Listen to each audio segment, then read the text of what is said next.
प्रिय विद्यार्थियों, आज का विषय है पाठ नेताजी का चश्मा। तो पाठ के पिछले अंश में हमने पढ़ा कि हालदार साहब को यह बात समझ में आ गई थी कि एक चश्मे वाला है जो मूर्ति पर लगा हुआ फ्रेम संभवतः यानी शायद नेताजी से क्षमा मांगते हुए लाकर ग्राहक को दे देता है और बाद में नेताजी को दूसरा फ्रेम लौटा देता है।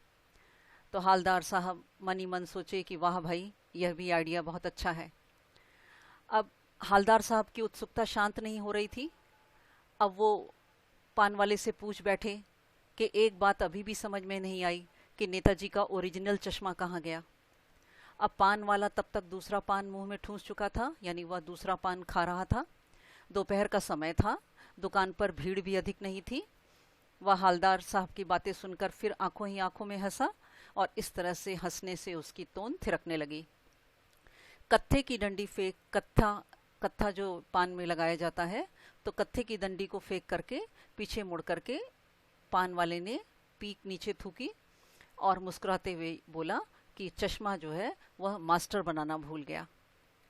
अब पान वाले के लिए तो यह सब एक बहुत मज़ेदार बात थी, लेकिन हालदार साहब के लिए चकित और द्रवित मतलब दुखी करने वाली बात थी। अब वह जो मूर्ति को देखकर जो अनुमान लगा रहे थे, तो अब उन्हें लगा कि वह जो कुछ भी सोच रहे थे वह ठीक सोच रहे थे।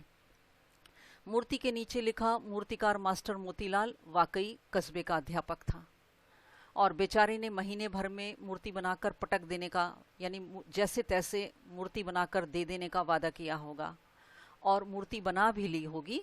लेकिन पत्थर में पारदर्शी चश्मा कैसे बनाए जिससे आर पार देखा जा सके, ऐसा चश्मा कैसे बनाया जाए, और या फिर कि कांच वाला चश्मा बनाए, यह बात वह मूर्तिकार तय नहीं कर पाया होगा। और या फिर ये हो सकता है कि कोशिश की होगी परंतु वह असफल रहा होगा, और या फिर बनाते बनाते कुछ और अधिक बारीकी के चक्कर में चश्मा टूट गया होगा। और यह भी हो सकता है कि पत्थर का चश्मा अलग से बनाकर फिट किया होगा और वह निकल गया होगा। उफ, यानी हालदार साहब के मन में प्रश्न पर प्रश्न उठ रहे थे और वो अपने ही उन प्रश्नों के विषय में सोचते सोचते वह परेशान हो गए। अब हालदार साहब को यह सब कुछ बड़ा विचित्र और कौतुक भरा लग रहा था, उत्सुकता से भरा लग रहा था। इन्हीं ख्यालों में खोए खोए वो पान के पैसे चुकाए और चश्मे वाले की देशभक्ति के समक्ष, यानी उसके सामने नतमस्तक होते हुए अपना सिर झुकाते हुए वो जीप की तरफ चले। और फिर वो रुके और वापस पीछे मुड़कर पान वाले के पास जाकर पूछे कि क्या कैप्टन चश्मे वाला नेताजी का साथी है या आज़ाद हिंद फौज का भूतपूर्व सिपाही है। अब वो पूछ बैठे कि नेताजी सुभाष चंद्र बोस का साथी है कैप्टन चश्मे वाला, या फिर नेताजी सुभाष चंद्र बोस के द्वारा बनाई गई जो सेना थी जिसका नाम आज़ाद हिंद फौज था, उसका भूतपूर्व सिपाही है। अब पान वाला तब तक नया पान खा रहा था। अब पान पकड़े अपने हाथ को मुंह से 1.5 इंच दूर रोककर उसने हालदार साहब को बहुत ध्यान से देखा और फिर अपनी लाल काली बत्ती सी, यानी लाल काले दांत दिखाते हुए मुस्कुराते हुए बोला कि नहीं साहब वो लंगड़ा क्या जाएगा फौज में, पागल है पागल, वो देखो वो आ रहा है, आप उसी से बात कर लो और फोटो वोटो छपवा दो उसकी। यानी पान वाला ये कैप्टन चश्मे वाले का मजाक बनाने लगा। अब हालदार साहब को पान वाले द्वारा एक देशभक्त का इस तरह मजाक उड़ाया जाना बिल्कुल अच्छा नहीं लगा और वह मुड़कर जब देखे तो एकदम अवाक रह गए, आश्चर्यचकित रह गए, क्योंकि इससे पहले वो यही सोच रहे थे कि वह हट्टा कट्टा लंबा तगड़ा व्यक्ति होगा या फिर वह आज़ाद हिंद फौज का भूतपूर्व सिपाही रहा होगा या फिर वह नेताजी का साथी रहा होगा।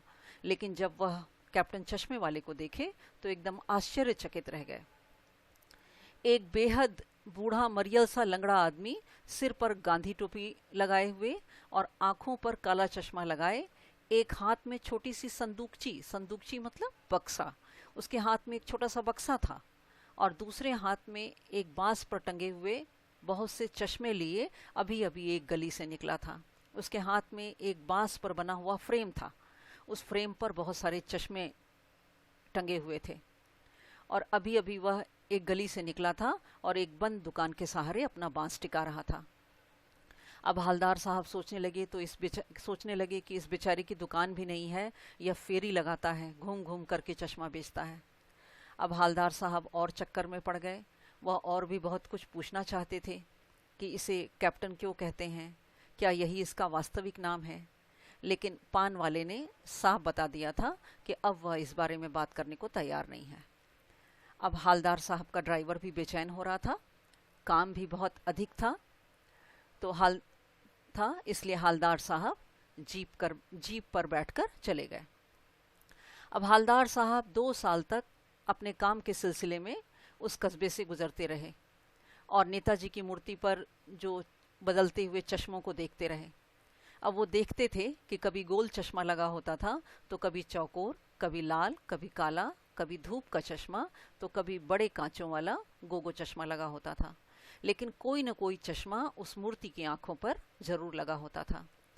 और वह चश्मा उस धूल भरी यात्रा में भी हवलदार साहब को कौतुक यानी उत्सुकता और प्रफुल्लता के कुछ क्षण प्रदान कर देता था। प्रफुल्लता मतलब खुशी, उनको खुशी प्रदान कर देता था। अब फिर एक बार ऐसा हुआ कि मूर्ति के चेहरे पर कोई भी चश्मा नहीं लगा हुआ था। अब उस दिन पान की दुकान भी बंद थी और चौराहे की अधिकतर दुकानें बंद थीं। अब अगली बार फिर जब वो हवलदार साहब उस कस्बे से गुजरे तो देखे कि मूर्ति की आंखों पर चश्मा नहीं था। अब हवलदार साहब ने पान खाया और धीरे से पान वाले से पूछ बैठे, क्यों भाई, क्या बात है, आज तुम्हारे नेताजी की आंखों पर चश्मा नहीं है। अब पान वाला उदास हो गया, यह सुनते ही पान वाला उदास हो गया। उसने पीछे मुड़कर मुंह का पान नीचे थूका और सिर झुकाकर अपनी धोती के सिरे से यानी धोती के किनारे से अपनी आंखें पोंछते हुए बोला कि साहब, कैप्टन मर गया, यानी कैप्टन चश्मे वाले की मृत्यु हो गई। अब हवलदार साहब कुछ नहीं पूछ पाए, कुछ पल चुपचाप वहाँ खड़े रहे और पान के पैसे चुकाकर जीप में आकर बैठ गए और वहाँ से रवाना हो गए। रवाना यानी वहाँ से चल दिए। अब वो बार बार यही सोच रहे थे कि क्या होगा उस कौम का, यानी उस देश का, उस देश जाति का क्या होगा जो अपने देश की खातिर घर गृहस्थी, जवानी, जिंदगी सब कुछ होम कर देने वालों पर हंसती है। हवलदार साहब सोच रहे थे कि जिस देश में ऐसे लोग रहते हैं जो देशभक्तों का मजाक बनाते हैं और ऐसे लोगों का मजाक बनाते हैं जो देश की खातिर अपने घर परिवार, अपनी युवावस्था और अपनी ज़िंदगी सब कुछ देश पर न्यौछावर कर देते हैं, और उन पर हंसने वाले लोग जिस देश में रहते हैं वह देश कभी आगे नहीं बढ़ सकता। और इस तरह हंसने वाले लोग बिकने के मौके ढूंढते हैं, मतलब अपने लिए प्रसिद्ध होने का मौका ढूंढते हैं और देशभक्तों का मजाक बनाते हैं। तो ऐसे लोग जिस देश में रहते हैं वह देश कभी आगे नहीं बढ़ सकता। अब हवलदार साहब दुखी हो गए। 15 दिन बाद फिर उसी कस्बे से गुजरे। कस्बे में घुसने से पहले उन्हें यह ख्याल आया कि कस्बे की हृदय स्थली पर यानी कस्बे के चौराहे पर सुभाष की प्रतिमा अवश्य प्रतिष्ठापित होगी, मूर्ति अवश्य ही वहाँ होगी, लेकिन सुभाष चंद्र बोस की आंखों पर चश्मा नहीं होगा। चश्मा इसलिए नहीं होगा क्योंकि मास्टर जिसने उनकी मूर्ति बनाई वह बनाना भूल गया, और जो उनकी मूर्ति पर चश्मा लगाता था वह कैप्टन भी मर गया। अब हवलदार साहब सोचे कि आज वह वहाँ नहीं, चौराहे पर नहीं रुकेंगे, पान भी नहीं खाएंगे और मूर्ति की तरफ देखेंगे भी नहीं, सीधे निकल जाएंगे। उन्होंने ड्राइवर से कह दिया कि चौराहे पर रुकना नहीं, आज बहुत काम है, पान आगे कहीं खा लेंगे। लेकिन हवलदार साहब अपनी आदत से मजबूर थे और जैसे ही वह चौराहे पर पहुंचे तो उनकी आंखें मूर्ति की तरफ उठ गईं, वह मूर्ति की तरफ देखने लगे। अब उन्होंने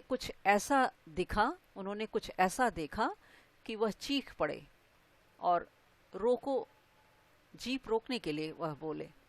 अब जीप स्पीड में थी, ड्राइवर ने जोर से ब्रेक मारे।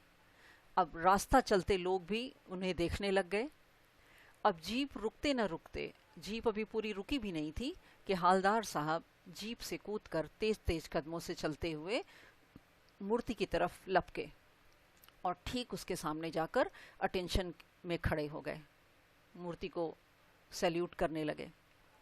अब मूर्ति उन्होंने देखा, मूर, देखा उन्होंने देखा कि मूर्ति की आंखों पर सरकंडे से बना छोटा सा चश्मा रखा हुआ था, जैसा बच्चे बना लेते हैं। अब सरकंडा एक घास होती है, उसी में से निकली हुई एक छड़ी, मुलायम सी छड़ी। तो उस मूर्ति की आंखों पर सरकंडे से बना हुआ एक छोटा सा चश्मा रखा हुआ था, जिसे देखकर ऐसा लग रहा था कि बच्चों ने बना करके वह चश्मा मूर्ति की आंखों पर पहना दिया है। अब हालदार साहब यह सब देखकर भावुक हो गए और यह इतनी सी बात पर उनकी आंखें भर आई। उनकी आंखें इसलिए भर आई क्योंकि उन्हें यह स्पष्ट रूप से लगा कि देशभक्ति सिर्फ बड़ों में ही नहीं है, बच्चे भी देशभक्त हैं, बच्चों में भी देशभक्ति की भावना है। तो यह था पाठ नेताजी का चश्मा। आशा है यह अंश आपको अच्छी तरह समझ में आ गया होगा। तो आज के लिए इतना ही। धन्यवाद।